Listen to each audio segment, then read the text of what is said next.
Alrighty, welcome back to Magic Mishaps, everyone. This is episode 5.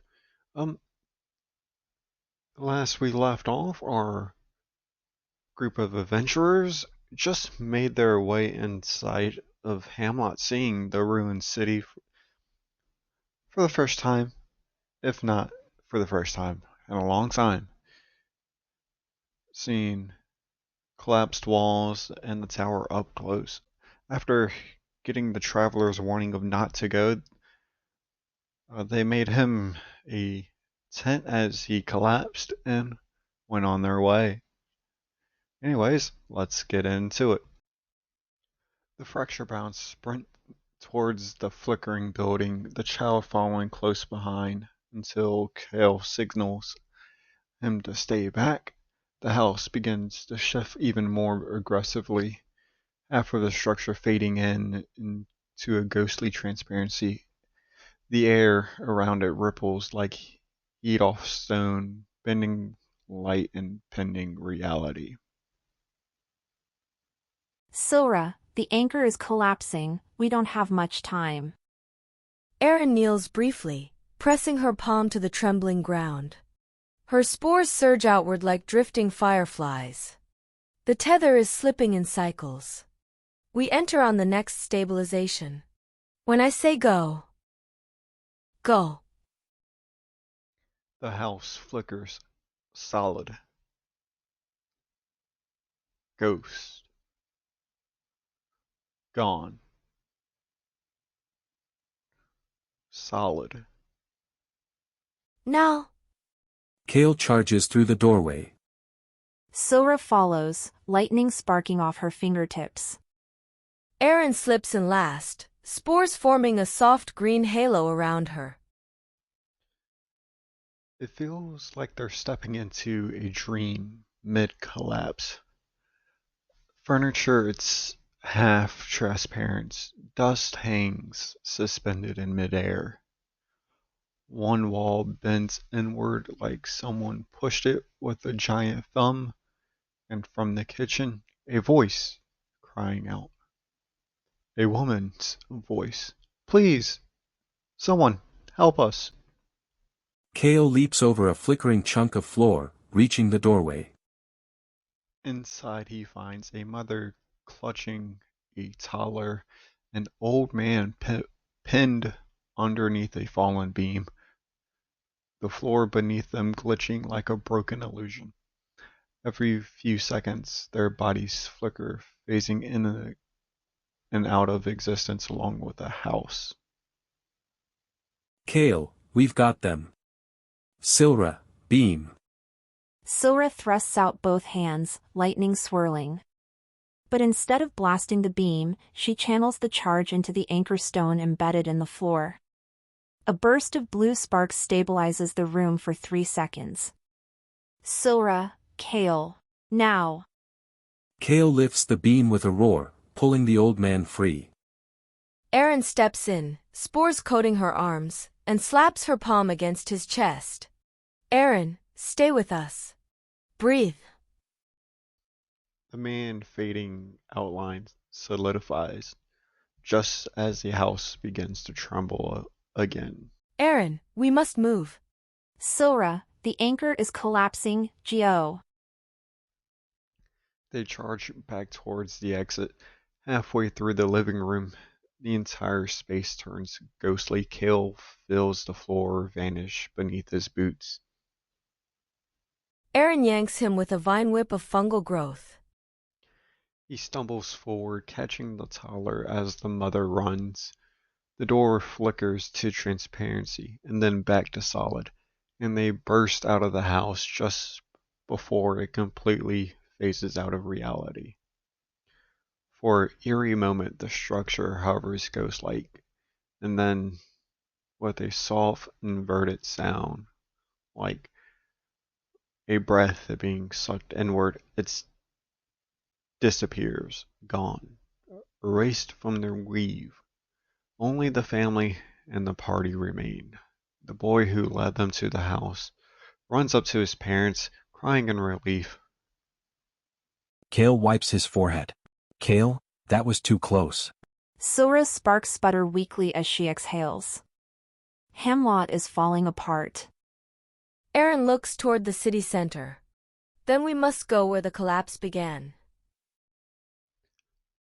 The Fracturebound pushed deeper into Hamlot. The streets twist with a broken sky tone and scattered magic fractures.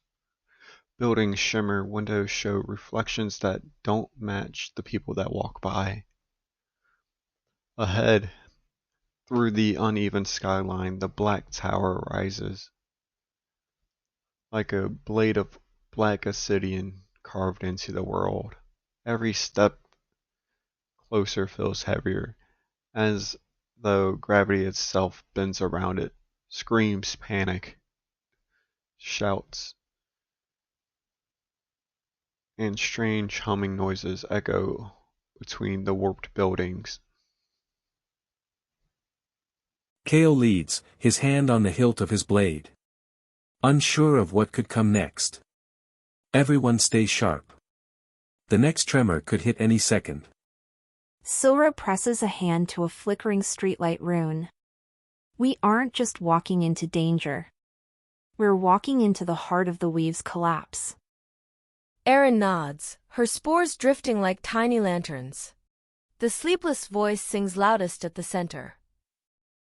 The Fracturebound reached the city center just as another low tremor ripples through the stone beneath their very feet. The street ahead of you is simply gone.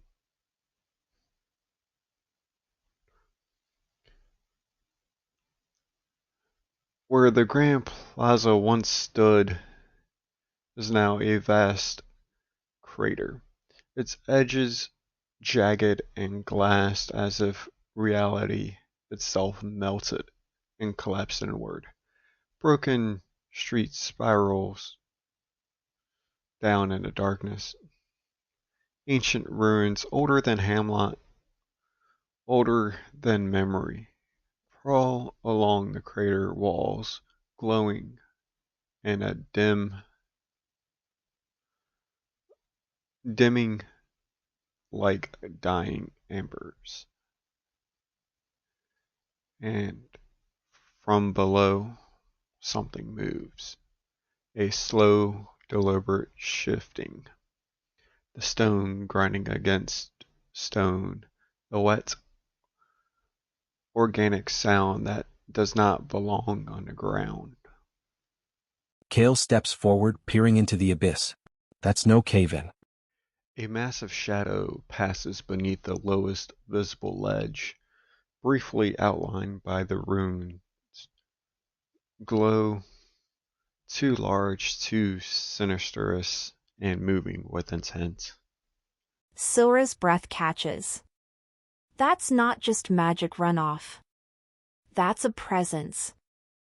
Aaron's spores recoil, clustering close to her shoulders. It feeds below.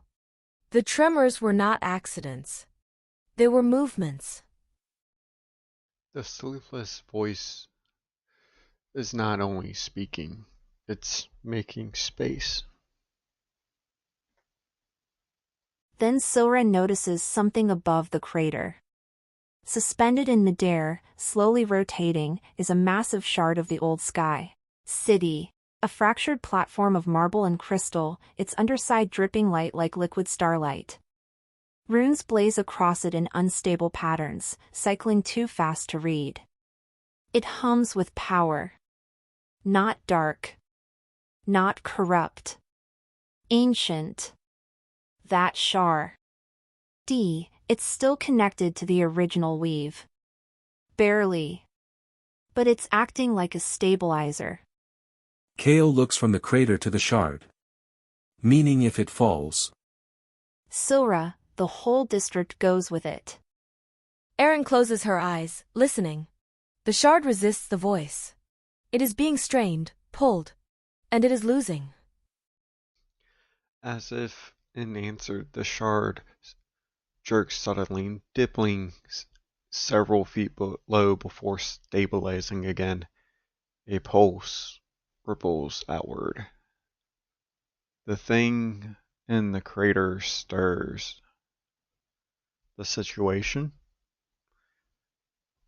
At the heart of Hamlot, below, a massive unseen entity is moving beneath the city, widening the wound in reality.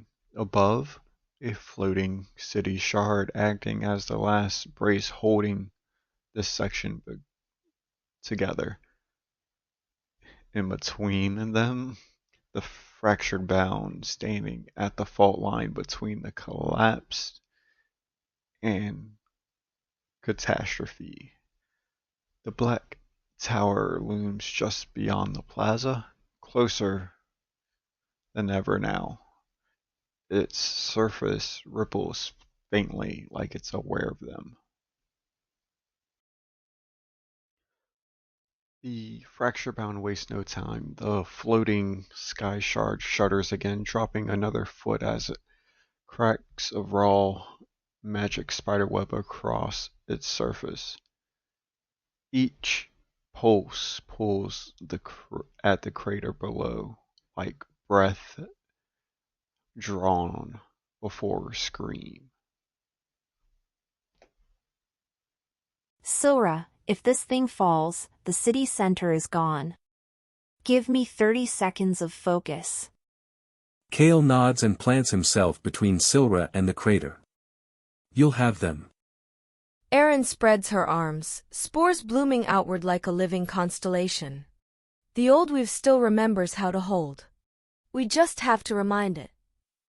Silra steps forward, hands tracing ancient sky runes midair.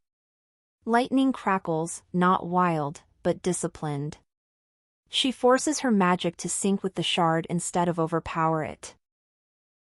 The shard responds slowly.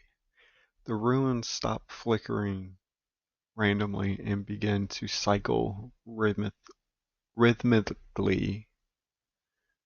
Erin slams her staff into the ground. Fungal growth erupts in glowing lines, racing across the plaza's stones and up the crater's edge. Forming a natural ley web, bridging broken magic pathways. Erin, hold, hold, hold. The spores fuse with the ancient runes, creating a hybrid weave. Old magic reinforced with living resilience. As the ground bucks, Kale drives his blade into a fractured stone and anchors himself, bracing against a sudden pull toward the crater. A massive shadow passes below. Kale does not look away. You're not taking this city. Not today. He shifts rubble into place, redirecting stress fractures just long enough. The shard locks into place. A deep, resonant thump echoes throughout Hamlot. Not a roar, not a growl, but a stabilizing chord. The floating sky shard rises several feet, settling into a steady orbit above the crater. The plaza stops collapsing. Tremors fade for now. Silra staggers back, breathing hard. It's stable. But only barely. Something below is still pulling. Erin's spores dim. We bought time, not safety. Kale turns slowly toward the crater. Then we use that time. With the shard stabilized quickly enough, the Fracturebound dare to approach the crater's edge. The runes along the walls flare brighter as they draw near. Not a warning, but recognition.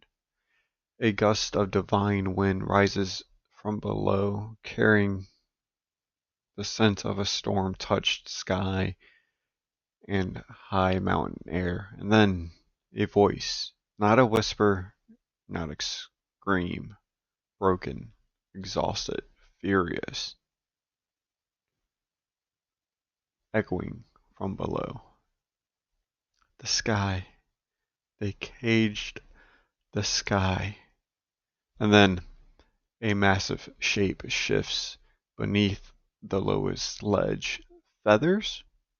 Vast, luminous feathers, torn and dim, briefly catching the rune's light. Sora's eyes go wide. That presence. That's not a monster. Erin drops to one knee, breath caught in her throat. It is a goddess. Wounded. Drained. Kale grips his sword tighter, not in threat, but in awe. A god did this? The presence stirs again, weak but burning with an ancient fury. Iridia. Fenya. Faint and fractured. They took my winds, my freedom, my name. A pulse of divine pressure ripples outward, gentler now, controlled by the shard above. Sora swallows. Airdry Fenya. Elven goddess of the skies. Erin looks toward the black tower. Erin, not escaped. Discarded. Whatever drains gods, is done with her. The air above the crater stills. The runes along the wall shift from warning to reverence, glowing a soft sky blue as the presence below gathers what little strength remains. A current of wind spirals upward, not violently or wildly, but ancient. Airdry Fenya, weak but clearer. The one who binds us. Who drinks the weave and the wind. The wind carries her words through the plaza. They were once. Suddenly, a sharp crack cuts through the air, not thunder, a ritual snap. The runes around the crater invert, twisting violently as dark sigils overlay the ancient sky script. Sora whirls. Someone just hijacked the circle. Figures step out of thin air around the plaza's edge. 7 total. They emerge from folded space, cloaked in layers of robes of gray ash and deep violet, their faces hidden beneath porcelain masks carved with a spiral eye. The same symbol, the whispers given flesh. Each cultist holds a shard of black crystal humming with stolen magic. One steps forward, taller than the rest, masked or marked with golden outlines. The cultist speaks. Enough, winged thing. He raises the crystal. The wind chokes mid-spiral. Eridine's presence recoils below with a pained cry. Airdry Fenya. You. The cultist cuts her off, raising the gem closer. Your name has already been spent. The plaza darkens as the cult completes a half-formed ritual. The sky shard above flickers, straining against their interference. The crater runes roar with inverted sigils. Iridia's voice fades, trapped behind a veil of suppressive magic. Sora clenches her fists. They're siphoning what little she has left, right now. Kale steps forward, blade raised. You're not taking her. The cultists spread out, forming a ritual combat formation, half preparing their spells, half drawing curved sacrificial blades. Erin's spores flare bright green. Erin, they are afraid. They came quickly. Which means she matters. The League cultist tilts its head towards the tower. The sleeper stirs, kill the anchor. His gaze locks on the Fracturebound. Alrighty, that is all for this week of Magic Mishaps. Let me know what you think in the comments down below, and stay tuned to find out what happens next in episode 6. And as always, don't let things weigh you down.